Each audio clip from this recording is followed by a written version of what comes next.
canal KMG Animes e tô aqui pra falar de anime mais uma vez. E um anime que retorna aqui pro canal é o One Punch Man 2, que teve o melhor episódio da temporada. Pra mim não tem outro pra barrar esse. Foi bem animado, a animação finalmente chegou a um ponto que trouxe alegria a gente, animou a gente. Pelo menos eu gostei dessa animação. Claro, ela não é igual à primeira temporada, mas ela foi muito boa, gostei pra caramba. Mas antes de comentar, peço esse like pra você estar ajudando o vídeo. Se você curte esse tipo de conteúdo, se inscreve no canal. No caso, pessoal, o que acontece é que nesse episódio a gente vê ali o embate do Garou versus os outros heróis. A gente sabe muito bem que os outros heróis estão ali prontos para acabar com a raça do Garou. A luta teria começado, mas o Garou estava ali mantendo-se em pé, mantendo ali realmente o fôlego, mesmo envenenado. Enquanto isso, a gente vê que o garoto ali, que é meio que fã e amigo do Garou, ele começa a assistir toda aquela luta e fica realmente desesperado, porque não sabe o que pensar. Tendo em vista que ele está vendo os heróis, que são maravilhosos, lutando contra um cara apenas, de uma forma que parece meio que injusto. Enfim, o que acontece é que o Garou começa a lutar contra eles e no meio dessa luta algumas coisas importantes vão sendo mostradas. Vou tratar delas primeiro.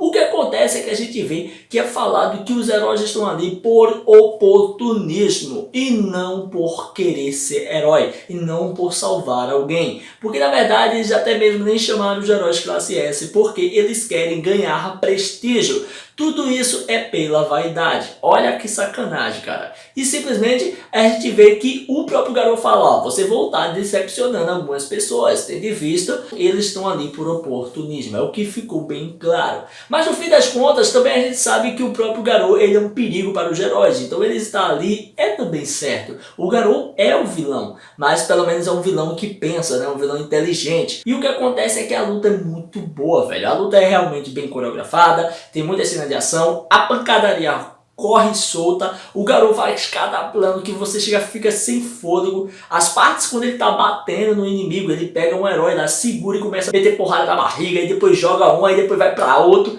Mano, é muito massa, velho. Ele faz um plano muito bom, ele consegue quebrar todos os heróis. Facilmente? Não facilmente, mas ele consegue realmente ferrar todos os heróis. Cara, é muito legal. E temos mais lembranças do passado do Garou. É para mostrar e enfatizar mais uma vez aquela questão do monstro tentar fazer algo bom. Não da perspectiva do humano, mas sim da perspectiva dele. O que acontece é que o monstro estava defendendo ou tentando lutar por um ideal, que era salvar o oceano. Um monstro que ele estava vendo sendo massacrado ali, todo mundo estava torcendo pelos heróis. E ele disse que o monstro ele não estava fazendo nada demais além de defender aquilo que é certo, que é os oceanos. E estava fazendo sozinho e era covardia vários heróis lutarem contra ele. Mas tem uma parte que eu fiquei realmente de boca aberta, velho. É a parte quando o carinha vai atirar com a sua metralhadora nele. Ele, além de se proteger de todos os tiros usando aí o corpo dos heróis, no caso o cara não poderia atirar nele, no final ele acaba se defendendo com os próprios punhos. O que acontece é que a gente bem vê que o Garou precisa se defender daquele tiro, daquela rajada de metralhadora ali, daquele cara,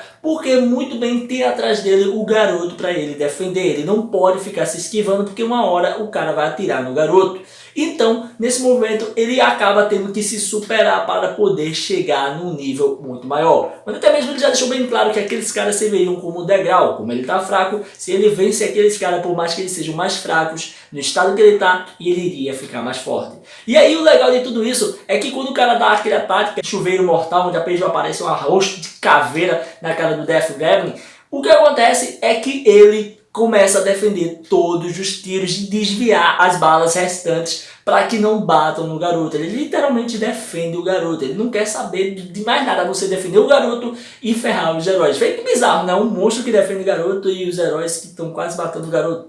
Enfim, o herói nem acredita no Garou. Claro, ninguém acreditaria naquela hora do campeonato. E ninguém nem imagina que o Garou é uma boa pessoa em certos aspectos. E a gente vê que no final, velho, o cara também é humilhado e aí acaba levando uma porrada. Onde depois de tudo isso, até mesmo o garoto fica assustado com o que vê. Ele não aguenta ver aquela situação onde o cara que é amigo ia ser derrotado pelos heróis, ia ser massacrado e acabou massacrando os outros que ele idolatra. É muito confuso para uma criança entender tudo isso. E acabou ela fugindo. Onde até mesmo ele achou engraçado e se assustou com isso. No final de tudo a gente vê que quem chega lá é Genos. Genos acabou recebendo a chamado de emergência de um dos heróis que estava todo arrebentado. Enquanto isso, o King e o Saitama também receberam. Porém, a gente sabe muito bem que eles estavam jogando ali e passando vários momentos cômicos, que é bem engraçado por sinal, mas o importante é que aquele coisinha que foi mostrado no episódio anterior foi mostrado agora de novo, e ele é o sinalizador, né? Ele chega lá as mensagens sobre os heróis estarem passando por problemas. E o que acontece é que o Saitama quase que não vai sair para averiguar o que está acontecendo. Mas aí o Saitama realmente lembra que o Genos ele tem um problema. Ele sempre entra em rascada. Por mais que o Genos seja forte, onde até mesmo ele tenta defender esse parte aí dele ser forte, mas ele lembra várias partes que ele estava todo acabado, todo destruído. Mas voltando para a briga que estava rolando entre o Garou e o Genos, é muito legal. Sem falar que a trilha sonora em todo o tempo de briga foi muito bem usada, principalmente do Garou, quando as coisas vão ficando tensas, ela vai pegando forma, vai pegando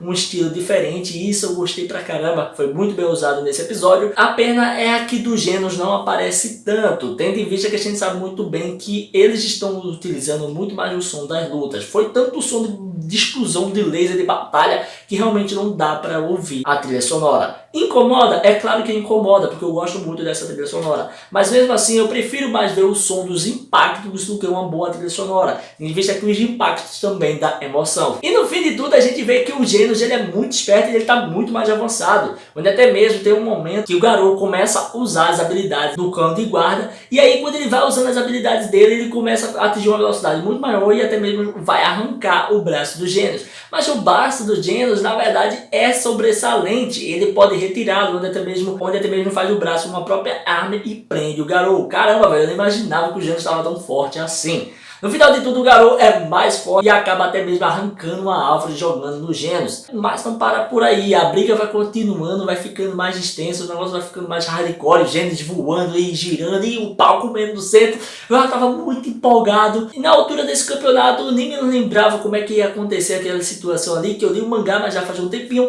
E aí, o que acontece é que chega ali o papai do Garou. Ele chega ali para lutar. No fim das contas, o que a gente vê é que o outro flashback, que é o flashback que ocorre quando o Silver Fang, que é o grande treinador dele, que eu chamo de papai, é o papai do cara, começa a ter com ele, é mostrando a lembrança de como o Silver Fang encontrou o Garou. O Garou foi até o dojo do velho lá para poder desafiar ele ou algo do tipo, e até mesmo perguntou se ele era forte. Mas acabou caindo de fome e de fraqueza, quando até mesmo vê que a partir dali ele começa a cuidar do Garou, ele dá comida e ajuda o Garou. Não sei se vai mostrar mais do passado do Garou, se vai ter alguma coisa em relação com família ou algo do tipo, mas por enquanto só foi mais enfatizado que o Garou luta por aqueles que são oprimidos, aqueles que são minoria. Não se eles estão certo ou errado, mas ele se identifica muito com isso, porque ele também é uma minoria. No fim das contas, o que acontece é que a gente acaba vendo que a luta está para começar, os dois entram em posição de ataque e é muito fera, onde eu fiquei animado pra caramba, não tinha como ficar mais animado, porque eu tava ali. Eu acho que só se fosse a Steph e o diretor da outra temporada, aí sim dava pra ficar um pouquinho mais animado. Mas é isso aí, galera, se você curtiu esse vídeo, dá um like aí, comenta, não deixa de se inscrever e ativar o sininho pra estar recebendo notificações dos vídeos que eu postar aqui todo dia, beleza? Valeu, galera, fui!